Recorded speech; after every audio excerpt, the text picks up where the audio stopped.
So God of War Ragnarok is tremendous. It's received more 10 out of 10 ratings than you can shake a stick at, and by all accounts and measures, it's one of the best games of the year and possibly the generation thus far. But as is always the case with a game that comes along and is reviewed phenomenally well, there is an onslaught of people who assert that these reviews are fake, were bought, and that reviewers received checks from whatever the publisher was in order to give good reviews, because the game could not possibly be that good, especially when this one Twitter user thinks the game is bad. It's not just God of War Ragnarok, it was God of War 2018. The Last of Us Part 2 is probably the most egregious example of people asserting that reviews were paid for and fake.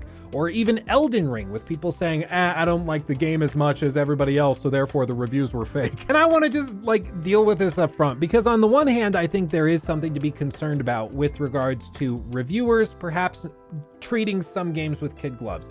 And I'm going to touch on that in just a moment, because I do think that is a concern to be had with some institutions and some reviewers. Absolutely. And I want to be transparent about it and get it out front so that there's nothing left on the table. But as is always the case with conspiracy theories, all you have to do is play it out like this. So what you're saying, if you think that these reviews for, say, God of War Ragnarok were paid for, what you're saying is that there is a conspiracy by PlayStation and Sony to pay, either through checks or direct deposits or maybe PayPal or Venmo. They're sending money to reviewers or they're owning companies in exchange for positive coverage. And not once has news of these checks or payments ever broken or proof of it ever come to light, even though it's pretty illegal in every country that I'm aware of. No YouTuber who's been offered a payment for a good review, no YouTuber has ever come out and said, oh, look what Sony sent me. Look at the screenshot of the email. Oh my God. They would explode. It would be all over the internet. Penguin Zero, I don't know how to say his name. That guy with the long hair, he'd make a video on it. Asmongold would make a video on it. Hassan would make a video. It would be everywhere all over the internet. They would be famous overnight like that, and it's never happened. And furthermore, coincidentally, those games happen to develop rabid fan bases who also agree with the reviews that these games are phenomenal. It's just a coincidence that those phenomenal games, at least in the perspective of the fans, also received tremendous reviews. It's really funny how that works. Or the alternative is that maybe the games just are good, but they're not to your liking, and they received good reviews from reviewers who like those types of games, which is why, of course, they were put on the game to begin with to review it, because they're fans of that type of game, which is more likely.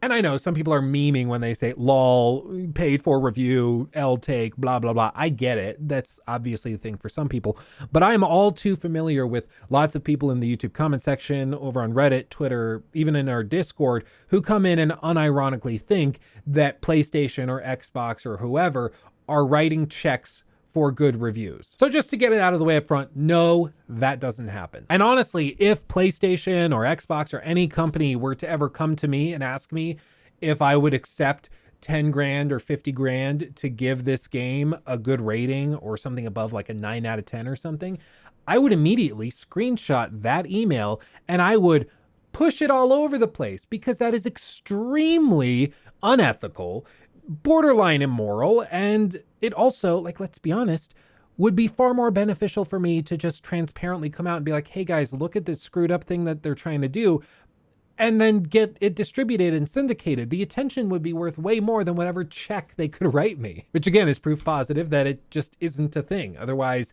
that would have leaked by now. But what about that other conflict of interest that I alluded to earlier with smaller creators that perhaps treat some games with kid gloves? This is something that is very real and is perhaps implied and can be inferred by these comments that we're talking about here.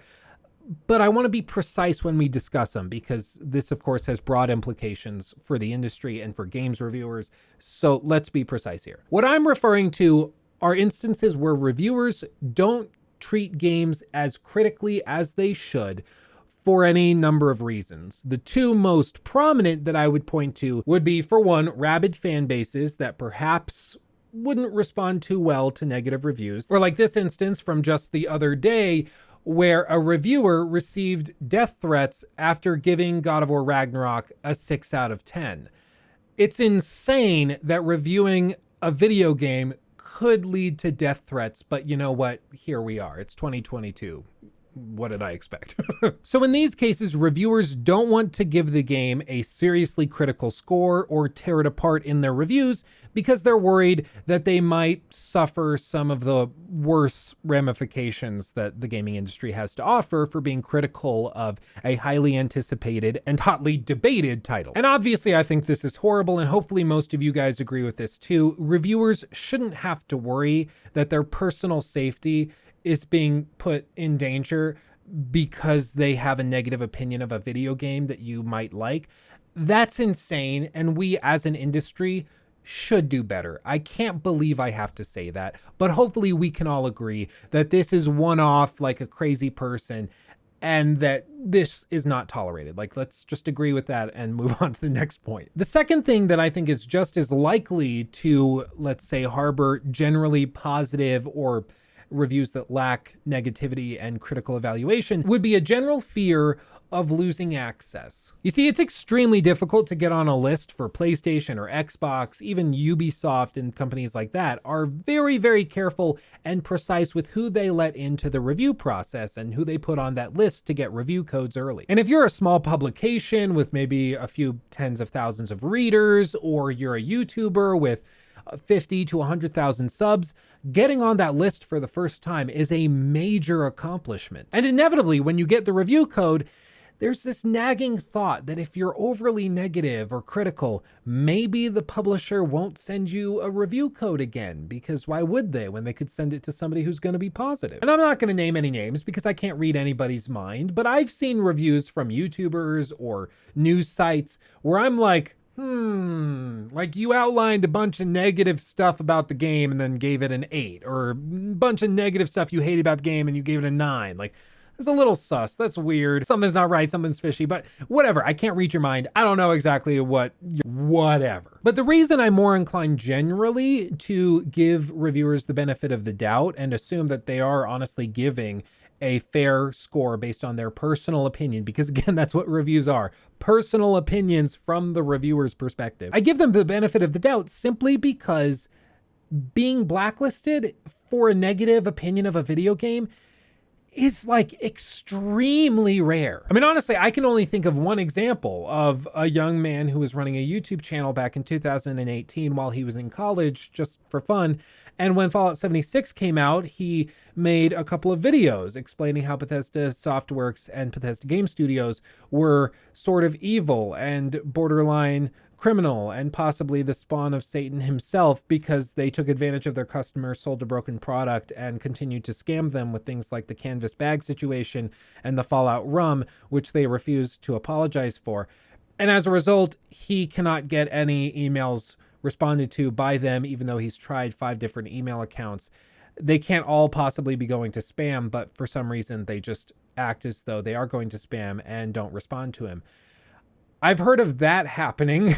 I mean, honestly, it was kind of fair. Like, I called them evil and the spawn of Satan, so I get it. But I mean, come on. I bought a cardboard cutout of Todd Howard as an apology. Like, what more could they possibly want from me? They act like I'm the weird one.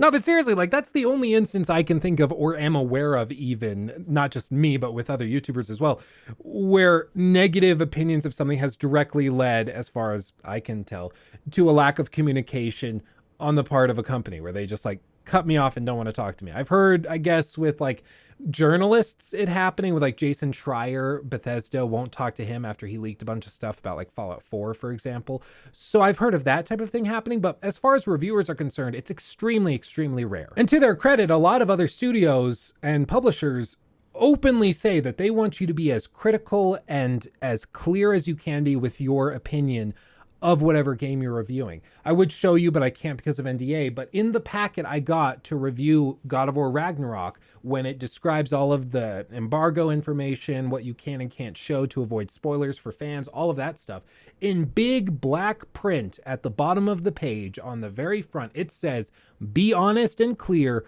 with your opinions. Do not say anything you do not believe. They are extremely clear. They want you to be honest, positive or negative. They don't want you to say anything you don't believe. And that's the general modus operandi for most of these major publishers. I say most because there might be some exceptions, but even companies like Ubisoft, which people love to rag on because, let's be honest, they kind of ask for it a lot of the time, they are very transparent in wanting you to be as critical or as positive as you personally feel. They sent me the collector's edition for Assassin's Creed Valhalla. They sent me a full like jumpsuit, hoodie, sweatpant thing. But the point is they sent me all of this swag and the game for review. And I called it a travesty. I think it's an insult to open world game design. I think the game is pretty horrible, and I honestly don't know how anybody could play the whole game and enjoy it. That's my opinion of Assassin's Creed Valhalla as I described in my 3-hour critique of the game, which you can check out linked below in the description if you'd like to see it. And guess what? They still send me review codes. They still contact me regularly about swag, giveaways, things they're doing. They didn't cut me off. They said, oh, well, Luke didn't like the game. Bummer, we'll get him next time. And that's the attitude most of these publishers have. I know it's easy for us to think, oh, well, the big boogeyman of corporate whatever company wants to pay reviewers for good reviews. That's genuinely not how any of this works. These companies are run by people just like you and me. They're gamers, they're fans of the content that they're putting out, and they're proud, usually at least, of the product that they're selling. And as a result, they don't want you to lie to them or to the public. They want you to be honest. They want you to love it because you love it, not because you were paid to love it. So you know what? Next time you see a review that's very positive for a game, don't immediately think that was paid for or that there's something fishy going on. Maybe the reviewer just genuinely liked the game. Even if you don't like that kind of game, that's okay. I do not get Sonic. I don't understand those games. I don't get the appeal. I look at them and it looks like something you'd play at a dentist's office when you're really debating whether or not you'd rather get dental work done or play the game because they're both horrible. I don't get it, but you know what? Some people do get it. Some people do like the game and genuinely enjoy it.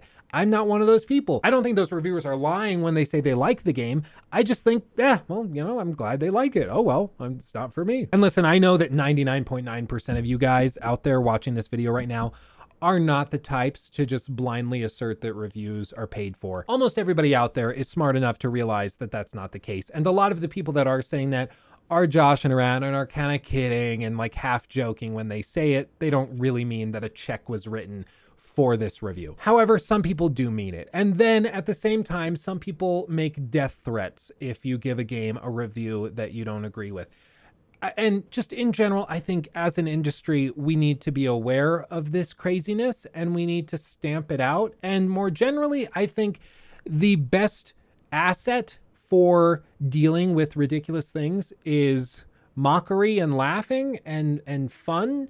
And so when you see somebody asserting that God of War only is rated 94 out of 100 on Metacritic because they paid for reviews, just comment on it and lol. Just laugh at it because it's ridiculous. It's silly. Just lol. Or don't give them any attention at all. Don't give them any credit because it's a ridiculous assertion. Anyway, I hope this video offered you something interesting or enlightening, whether it was information on sort of the background of how these reviews work, or even just a light trod through memory lane of the time that I got sort of blacklisted for saying that Bethesda was evil and the spawn of Satan. Seriously though, Bethesda, Xbox, talk to me, baby. You own Bethesda now, so like override them. Let's talk. I want to review your games. I want to play them. I want to talk about them.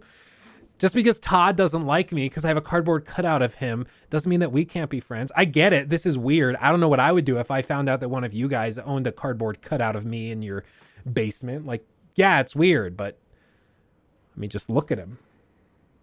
Was I not supposed to buy it? How could I not? Like, look at him. 16 times the detail. Anyway, Todd and I are going to go to bed. Thanks for watching. I love you all. Head over to Luke Stevens Live, where we're streaming every Monday, Wednesday, and Friday. We post live stream clips. We play games like Ragnarok live. It's an awesome time. Come by. I might be live at this very moment. You never know. Again, linked below, and it'll be in this end card right here on screen at this very moment. Thanks for watching. I love you guys. I'll see you in the next one. Hugs and kisses. Bye-bye. Blah, blah, blah. YouTuber babble, babble. Go watch something fun.